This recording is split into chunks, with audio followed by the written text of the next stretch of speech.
What is up? What is up, everybody? Welcome to your girl. Tweet is in the building. That's right, y'all.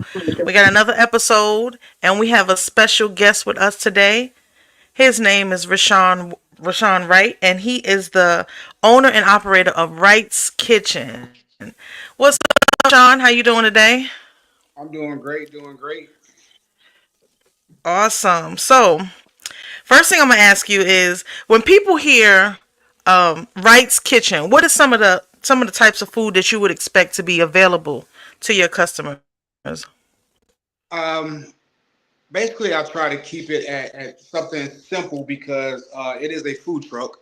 So I want you to be able to come to me for lunch and be able to get back with time to spare. So I try to cook food, quick food such as shrimp baskets, chicken tender baskets, fish baskets.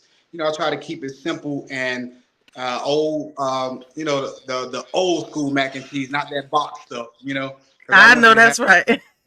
Yeah, I don't even know why they still make the boxes because everybody now is doing the homemade mac and cheese now.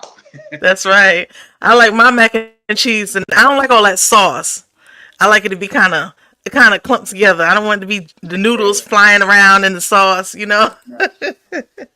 Okay, so I like to call myself a food truck connoisseur. So I'm into the whole food truck thing. I like to try different stuff, and I like the fact that it's usually when you get your food, it's pretty much hot.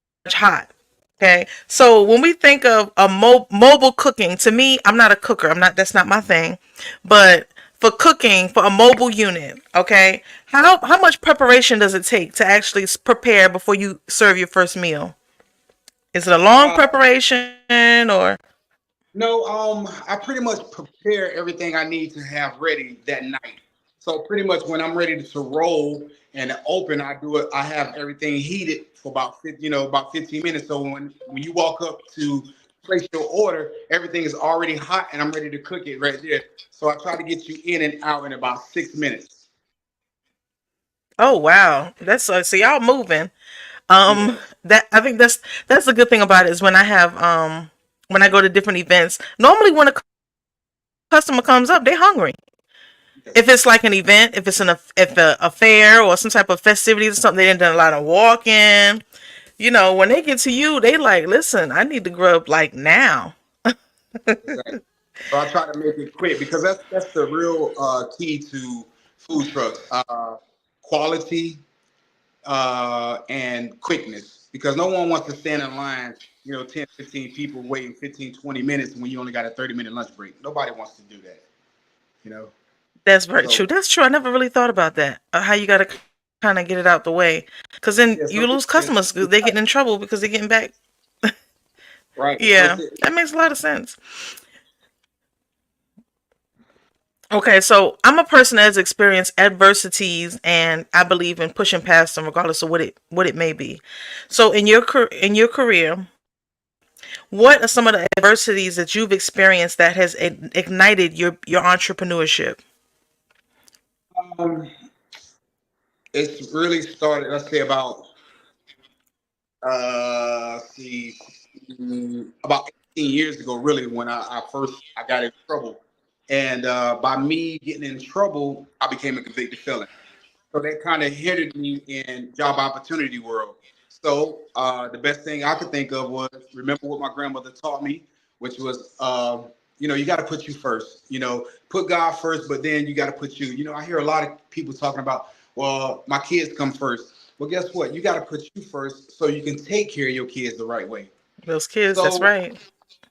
right. So with that being said, I was turned down from a lot of jobs. I mean, I can lay brick, I can do roofing, I can pave roads, I can do it all. I can do roofing, but as a convicted felon, it hindered me from a lot of things. So I was like, you know what, I can cook my butt off. So I started cooking, started getting my recipes down packed. Remember watching my grandmother over that stove and over that oven, and I was like, you know what, I saw the joy that she put in other people's eyes when they came and got plates. When she fed the pastor and his wife and the church and stuff. And I was like, I started seeing that when I started selling my food. So that just motivated me. Plus my sister, she gave me that energy. I started seeing how good she was doing with her business. So I was like, you know what? I don't have to worry about getting hired if I'm my own boss. You know, I don't have to worry about that. I can That's get turned right. down my own boss. That's right. So you put your own skills to work. Exactly. Basically, that's what you did. You put your own skills to work. And I think it's important that a lot of people, even let's talk about podcasting. This is something that I never seen myself doing many years ago. But as I developed getting into it slowly but surely, it started to be my love. And I started to get a wide array of audiences with people from people that are single in relationships, entrepreneurs, because I also have a small business. So, and I started to meet so many different people, and it was like everybody has some type of calling. And the calling is not always traditional. It doesn't have to be an actual church. It doesn't have to be in a community event. You have to use whatever skills you have to make it effective towards your community. That's one of the reasons why I wanted to have you here today to talk about that. Um, so when you think of motivating you through the hard times, like in any type of business, whether it be small or big, you're going to run into some tough stuff. And you're going to think about, you know what, maybe I should just leave this alone. Maybe this ain't for me. Maybe I need to go back and lay brick, or maybe I need to do roofing, or maybe I just need to. What kept you going when things got real rough? What kept me going was I kept hearing that that's hard. That's a lot of work. That costs a lot of money. Well, guess what? I was out here working three jobs to make sure that to make sure that I could keep going. Because I'm the type of person, once I start something, I got to see it through. I'm very impatient. Mm. That's a bad thing for me. But, I just had to keep going. I had to because I felt like this was my dream. Because I feel like we as people, we are multi-talented in a lot of areas. We just don't push ourselves to see what field that we are better than in the other field. So I was like, you know what? I got to do this. This is something that I want to do. It's just like I dream. It's funny and it's sad at the same time. It's probably why I don't sleep at night. But I dream about recipes at night, like what I want to try the next day. That's crazy. I literally That's do. good. I'm, That's drive. That means you're driven. That means you're doing something that you really want to do. And I tell people all the time, it's important to be doing something that you really want to do, because you can go to sleep and think about it. And there's some people that go to sleep and they get nightmares about whatever about whatever it is they're doing. So you doing something that you really like, and I think that's good. You said something else that was so important. And I think I just forgot it just now. Oh, I'm a person like that. You get tunnel vision. I'm a person that when there's something that I want to complete or something that I want to do, getting that tunnel vision and saying, and you're going to have naysayers. You're going to have people that's going to say that's too expensive, just like you just said. You're going to see people that's going to say, ain't nobody going to listen to you. Ain't nobody going to come purchase anything from you. There's people going to talk about more about the adversities. But, a lot of times when you hear that, sometimes you're living out somebody else's dream that they don't have the ambition to do. So you have to look at it like, okay, I hear what you're saying, but I got to focus on what it is that I need to do. So I think that is super dope. Don't ever let go of that tunnel vision, because you got it. So another thing is, this is the thing in the food truck industry. You come across a lot in business. Period. You come across a lot of different kind of customers. You have the customers that maybe firsthand be pretty much particular about things, or they may say that they want this way and not this way. How do you handle those type of customers? So if a customer comes to you and you have onions in something, is it possible that you could say, okay, well, I can make this without that in it? See, the way I have my food truck set up, I have it where nothing is put on anything until you tell me. Like I have the onions separated from the bell peppers because somebody may want a Philly cheesesteak with just peppers. Somebody may Mm-hmm. want one with just onions. So I make sure I accommodate for anyone because it's not too hard. That's why I keep my menu simple, good but simple. So you can say, hey, I want that without onions, or I want that without peppers, or I make it simple for that. So. Okay, that makes a lot of sense, because I know I've actually experienced some food trucks that maybe have some international ingredients in it that I'm not familiar with, or maybe just a little in particular about trying something new. And it's always good to have something that, somewhere you can say, well, I don't want this in it. And you still have the opportunity to serve that customer.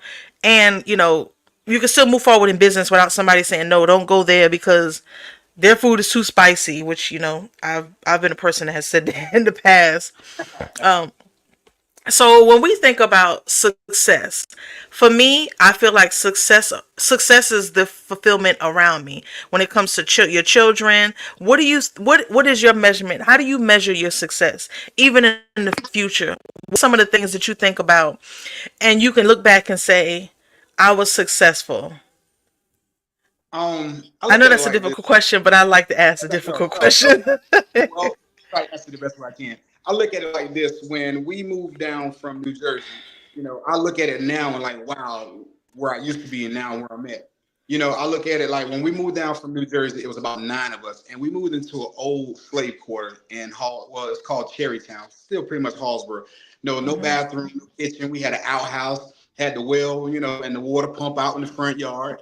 And I look at it Mhm. like grandmother and grandfather getting up from the crack of dawn, coming back at night, out there in those fields and stuff, and I was like, I saw hard work because I mean, being honest with you, I've been in every field it is except a cotton field, So when my mother Right. passed away, our grandmother said, "Hey, you want those nice shoes? You want those nice clothes? You need to get up with us and go to work." And I look Mhm. at it like I said, when I got older, I never want to live like that, which didn't do me bad because I'm here today and I have better now. So I was like, Mhm. I feel like every day that God wakes us up, you have an opportunity to get what you did wrong right. I look at it Yep. just like you have an opportunity to become closer to your dream. You have an opportunity to get closer to your dream. You have an opportunity to get more success. You have an opportunity to get more clientele. Every day that you wake up, you got to look at it as an opportunity to get what you need. Mhm. That's how I look at it. And I think that's dope, and that brings me to my next question. I want you to, if you can give a few words of encouragement or advice to anyone experiencing what they may feel like is a lengthy setback. What would you tell them? These there are people that go to sleep with dreams. There's people that wake up with dreams. There's people that may look at life and say, I don't have this opportunity anymore. I can't do this. I don't have the support that I need. What would you say to those people that you've been in some tough situations and you look back on it and you say, I did it? What advice would you give that person? I would say, look at your dream like a house. Just look at your dream like a house. I say that because a house doesn't have one door. No matter, I've never been to a house that just has one door. You have a room door, you got a bathroom door, you got a front door, some have back doors. So I Hmm. look at it as every door is an opportunity. One door closes, guess what? You got another Absolutely. door in there. So Hmm. every dream starts with, to me, one thing, one Yep. word: One action. step at a time. Hmm. Action. Because if you got a dream and you do nothing about it, then you're not trying to do it. Action is the first step. Right. What step am I going to take first to get this rolling? You got to move. You can't do it sitting in the chair. You can't do it sitting in the chair. I'm on the internet all day, every day, looking for different equipment, different ways, different menus, different foods. You got to have an action. Guess what? No one helped me with this. I did this on my own. You know, I did this on my own. Like I said, every day God wakes me up, I have an opportunity. I did this on my own. No help from anyone. But however, I did get was moral support. Saying, "Hey, I'm Hmm. proud of you. You're doing a good job. Keep it up." Oh, that's my nephew. Oh, that's my, that's my. I get that, and that encouraged me, and that motivates me. It does because it gives you a certain pride inside to let people know that you're doing well. I'm not that person that I used to be 20 something years ago. You know, I'm a different man now. Put it to you like that. I'm a man instead of a child now. So my dreams are different. So I think one of the things that you said that was important is a lot of times people feel like when they're trying to reach a goal, they expect the family, they expect the friends, they expect their support to be financial all the time. And a lot of times people have to realize, as a friend of mine says, life be lifing. And it life's for everybody.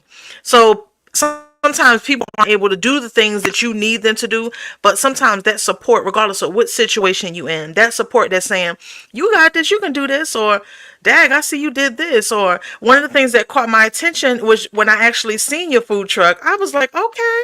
that caught my attention. I said, okay, he's doing big things. And I think that's good because you were able to say you did it on your own, but you had the moral support of people behind you.